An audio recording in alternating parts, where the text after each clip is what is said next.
So, in the midst of all the brouhaha happening in the palace, Queen Naomi has actually paid an unannounced, uninvited visit to the Ooni of Ife, His Imperial Majesty. Yeah, Naomi actually paid an unannounced visit to Imperial Majesty recently when the Ooni wasn't even expecting her to come. A lot of persons have been thinking that Naomi has gone for good. Naomi has gone and she's not coming back. But hasn't really been the case, as she is still always still talking and thinking about the Ooni of Ife. Several times, people have come up with different information and different gist concerning what Naomi is doing or what Naomi is saying. But the truth still remains that Naomi's mind is still in the palace. Yes, Naomi still thinks of coming back to the palace, even when a lot of calamities have actually been trying to befall her. But she still remains very resolute and strong, always focusing with her son and her child, not minding anybody's business. It even got to the point where these women are now beginning to turn to different kind of animals just to come and inflict pains and sorrow on her. Recently, the other time, Naomi came to check on Prince Tade, only for her to see a very big python, threatening the peace of the boy who was actually sleeping. Naomi had to use anointing oil and a couple of other things to wage away the great snake from infecting or afflicting any harm on the boy. And not too long, Miriam even came ahead to actually accuse Ashley of actually being responsible for this calamity. It was actually really not the best of times, as a lot of things now went into place to see that the boy is being taken care of properly, because people are even insinuating and suggesting that Naomi doesn't take good care of his son anymore. But right about now, in the midst of all of this, Naomi now decided to come to the palace to actually have a one-on-one discussion with the Ooni of Ife concerning the welfare of the boy.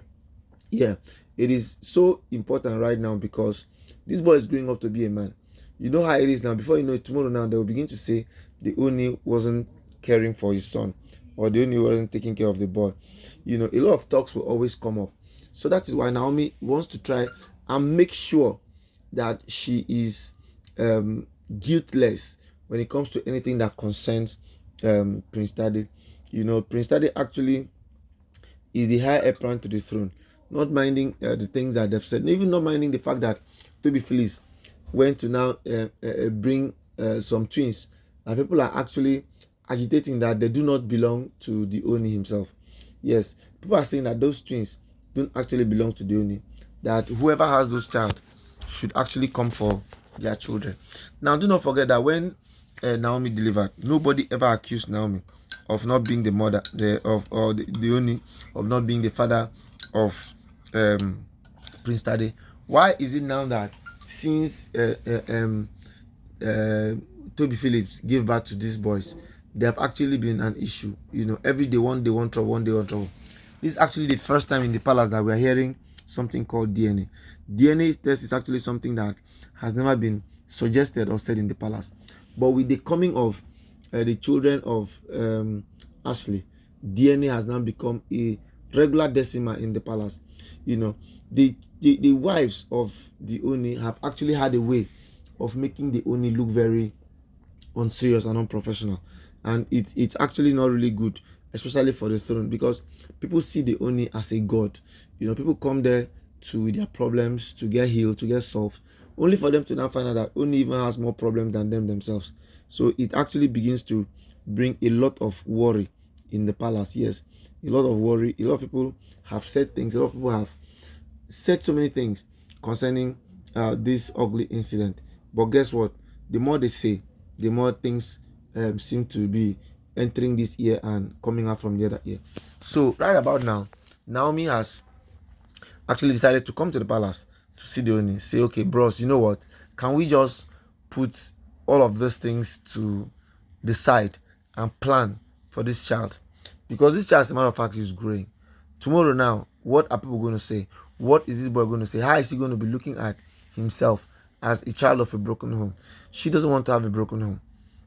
All she's saying is that, see, Ooni, I know that the palace allows you to marry more than one, but you should have told me from the onset, because Naomi's issue has always been the fact that she wasn't carried along. So I'm actually urging a lot of men out there, always look for ways of carrying your spouse along. Don't always assume. There's no assumption in marriage, because when you try to assume in marriage, you definitely run into chaos and problems, and that is what the Ooni is facing right now. Was the problem of assumption? I think the assumption is even from two sides. Naomi also assumed that when she comes into the palace, the Ooni will not marry another person, but the Ooni will marry and will even still marry again. After Naomi left, Ooni has married about 3 wives more to add, and now she still wants to come, and she wants to come because she actually loves Ooni genuinely, not like all those women who love the Ooni because of the name. They want to bear the name Olori, the wife to Ooni. That is all what they want to be. But Naomi came into the picture because she knew that Ooni was the person who was made for her. That's why she kept herself a V until she came to Ooni's palace. Unlike others who have other kids for other men. Imagine the other day, Miriam's ex-husband even had to come to the palace to demand that Ooni releases Naomi, releases Miriam back to him. These are to me they are very, very. We're not supposed to having these conversations in the palace. The palace is supposed to be a place of sanctity. The palace is supposed to be a place of altar. You're not supposed to be an altar of fire. Just like what Pastor Yeyeluwa is doing. Yeyeluwa are able to convert altar to altar fire. But these people, their own will be like that. Every day one trouble. Every day one trouble. We're actually beginning to be tired of all of these incidences. I will pray and wish that in the shortest possible time, things will be fixed very well. So every